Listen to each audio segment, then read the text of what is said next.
Halo semua, kembali lagi di vlog sederhana gua. Dan pada kesempatan kali ini kita akan membahas tentang basic kerja dari mesin diesel. Nah, terus bedanya apa nih sama si mesin bensin? Kok si mesin diesel ini dia nggak pakai busi, sementara si mobil bensin mesinnya membutuhkan busi. Dan juga kenapa sih mobil diesel tuh terkenalnya tuh berisik, terus getarannya itu nggak bisa sehalus mobil bermesin bensin. Terus kenapa nih mobil diesel, kok mobil-mobil baru itu ya, mobil diesel harganya itu cenderung lebih mahal dari mobil bensin? Coba deh lu lihat mobil yang punya dua jenis varian ya, artinya satu jenisnya itu punya dua varian, varian bensin dan varian diesel.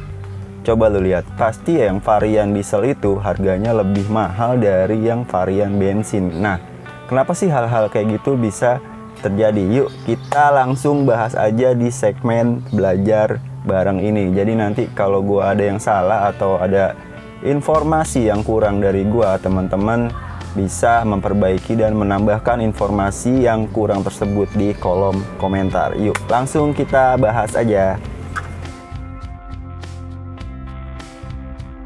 Langsung kita bahas aja ya. Jadi mobil-mobil bermesin diesel yang ada di Indonesia ya, artinya yang sering kita lihat berseliweran di jalanan itu pada umumnya menggunakan jenis mesin internal combustion engine, artinya mesin pembakaran dalam, dimana mekanisme kerjanya itu biasanya menggunakan mekanisme 4 tak. Artinya ada 4 langkah kerja, yaitu langkah hisap, kemudian langkah tekan atau kompresi, kemudian langkah power, kemudian langkah exhaust. Nah, gimana nih langkah hisap dari mesin diesel? Nah, langkah hisap pada mesin diesel ya, kayak di Panther gua ini, lagi-lagi Panther, dimulai ketika si piston ini berada di titik mati atas, kemudian dia turun ke bawah menuju titik mati bawah. Nah, di saat yang bersamaan itu si valve in-nya ini atau klep in-nya ini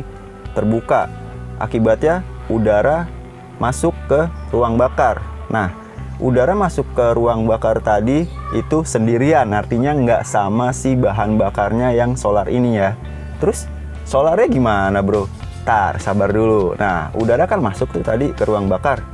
Nah, udara masuk, kemudian piston nyampe ke titik mati bawah, kemudian piston bergerak lagi nih ke titik mati atas. Artinya si udara yang tadi masuk itu kemudian ditekan, lama-lama kan karena ditekan ini ruang bakar yang di atas ini kan makin menyempit. Akibatnya si udara tadi, tekanan dan suhunya meningkat dong. Kan dia ditekan terus ruangannya sempit nih, dia gerah. Tekanannya meningkat dan suhunya meningkat. Nah, setelah si piston ini mau nyampe ya ke titik mati atas, kemudian baru tuh injektor menyemprotkan solar dan kemudian terjadi ledakan yang keras yang membuat si piston itu terpental ke bawah. Artinya dia bergerak dari titik mati atas ke titik mati bawah. Nah, proses ini disebut proses power, di mana di proses ini kita bisa merasakan mobil kita ada tenaganya untuk bergerak. Nah, di proses ini, proses power menghasilkan tenaga. Nah, setelah proses power itu terjadi, artinya si piston ini bergerak dari titik mati atas ke titik mati bawah. Kemudian piston kembali bergerak ke titik mati atas buat ngebuang sisa hasil pembakaran yang tadi ya, yang dihasilkan ketika proses power berupa gas buang. Gas buangnya ini kemudian dibuang melalui katup exhaust. Klep outnya itu terbuka ketika piston bergerak dari titik mati bawah ke titik mati atas. Kemudian terbuang deh sisa gas buang hasil dari proses power yang tadi ya. Selesai deh proses kerja dari mesin diesel. Kemudian ya setelah itu sama kayak yang proses pertama tadi, artinya si piston kembali menyedot udara. Begitu seterusnya ya, artinya proses itu berulang-ulang terjadi selama si mesin ini menyala.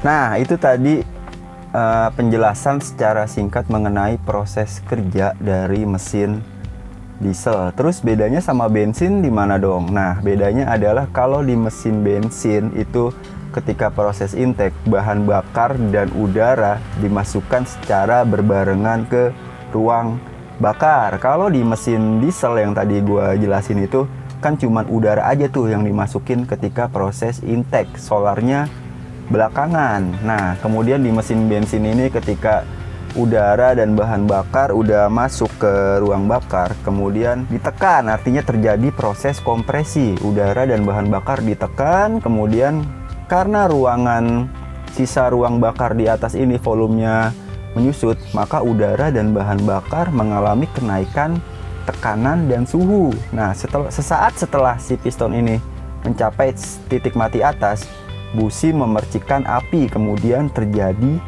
ledakan yang menghasilkan proses power, artinya menghasilkan proses tenaga untuk menggerakkan mobil bensin, yang berarti itu adalah langkah ketiga tuh, langkah power. Kemudian ketika langkah power selesai, si mesin bensin melakukan proses exhaust, artinya sisa gas buang dari hasil proses power yang tadi itu dibuang ke exhaust port ketika si piston ini naik lagi ke atas dari titik mati bawah ke titik mati atas. Selesai deh, itu dasar kerja dari mesin bensin. Bedanya di situ. Nah, bedanya lagi adalah kalau di mesin bensin itu ada yang namanya busi. Sementara kalau di mesin diesel itu dia nggak ada businya. Lah, kok bisa? Gimana dong ngeledakin bahan bakarnya? Nah, untuk menjawab hal tersebut ada baiknya kita belajar dulu nih karakter dari kedua bahan bakar tersebut, bensin dan solar. Yang pertama adalah kalau bensin itu dia punya sifat lebih mudah menguap dan terbakar, sementara kalau si solar ini dia cenderung nggak gampang terbakar kayak bensin. Kalau lu naruh bensin dalam sebuah wadah kemudian lu pantik api, itu dia pasti langsung meledak, keluar api. Kalau lu taruh solar dalam suatu wadah, itu nggak akan gampang meledak dan keluar api kayak si bensin tadi. Itu sifatnya ya, jadi bensin itu mudah terbakar dan menguap, sementara kalau si solar ini dia nggak gampang terbakar. Kemudian yang kedua adalah bahan bakar solar itu punya sifat self ignition temperature lebih tinggi daripada bahan bakar bensin. Apaan sih self ignition temperature?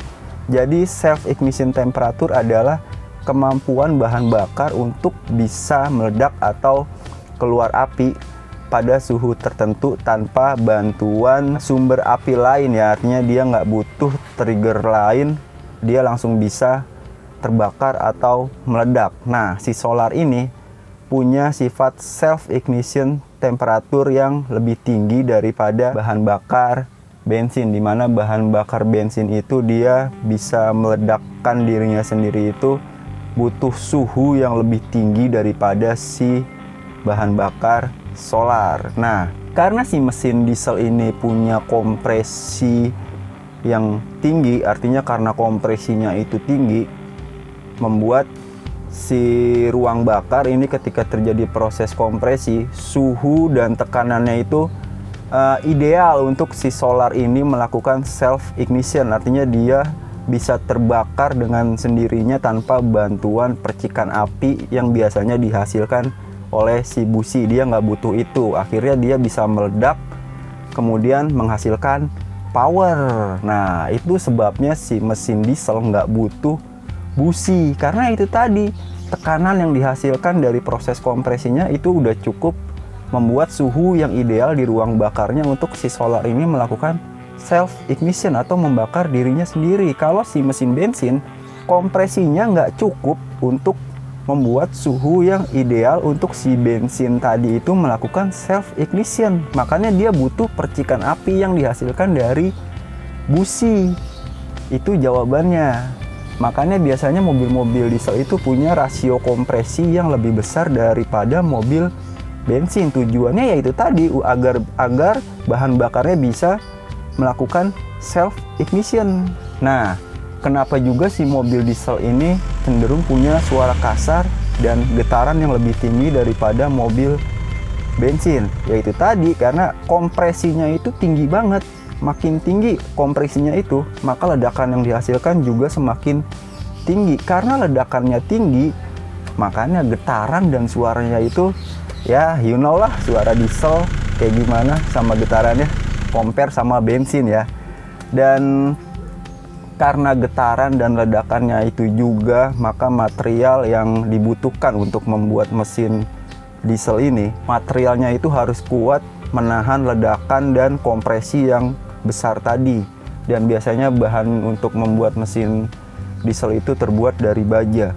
Dan karena bahannya itu harus dibikin kuat, artinya material mesinnya itu harus bagus dan kuat, maka itu efeknya ke cost produksinya dong. Ongkos produksi mesinnya itu pasti lebih mahal dari mesin bensin. Makanya kenapa mobil-mobil diesel itu harganya cenderung lebih mahal daripada mobil bensin di segmen yang sama. Kayak misalkan Kijang Innova diesel dan bensin yang tadi gue bilang, itu pasti harganya mahalan mobil diesel daripada varian bensinnya. Itulah hal-hal yang bisa gue jelasin di segmen belajar bareng kali ini ya, yang membahas tentang mesin diesel, yang semoga juga bisa jadi bermanfaat buat teman-teman. Nah, kayaknya sekian dulu vlog gue di segmen belajar bareng ini. Kalau ada yang salah, teman-teman bisa memperbaikinya di kolom komentar, dan kalau ada informasi yang kurang, teman-teman bisa menambahkan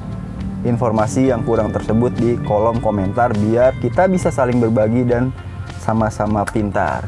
Sekian dulu vlog dari gua, sampai jumpa di vlog gua selanjutnya. Assalamualaikum warahmatullahi wabarakatuh. See you.